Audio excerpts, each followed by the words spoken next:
আমাদের 2025 সালের মে মাসে আবারও রাস্তায় নামতে হতো না যদি আমরা হাসিনা পতনের খুশিতে একটু চুপ্পু সাহেবের জায়গাটা নড়ায় দিতাম।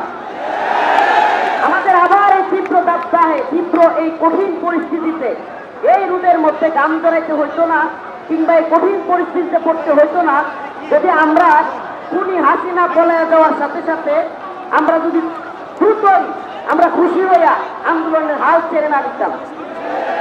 আমরা যদি একটা বিপ্লবী সরকার গঠন করতে পারতাম তাহলে আজকের এই পরিণতি হয়তো আমাদেরকে দেখতে হইতো না।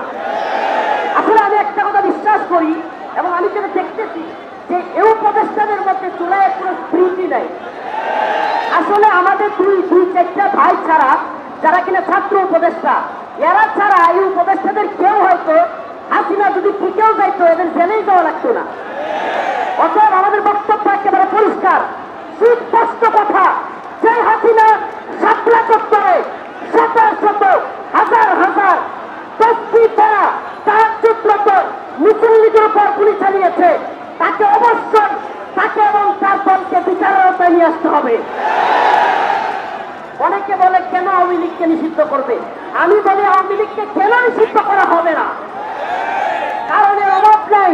রাতের গভীরে তাহাজ্জুদরত নামাজরত তসবি হাতে থাকা মুসল্লিদেরকে গুলি করে হত্যা করেছিল আওয়ামী লীগ।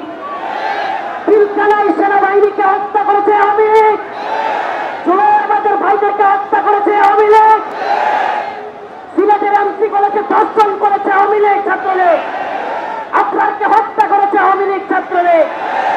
কারণের অভাব নাই। অতএব আমাদের স্লোগান একটাই, দিল্লি না ঢাকা,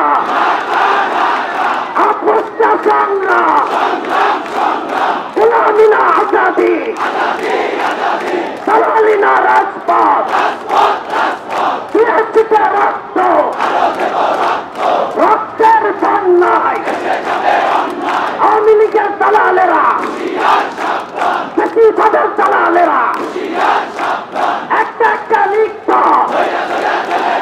সারা পাল্লাই খবর দেয়,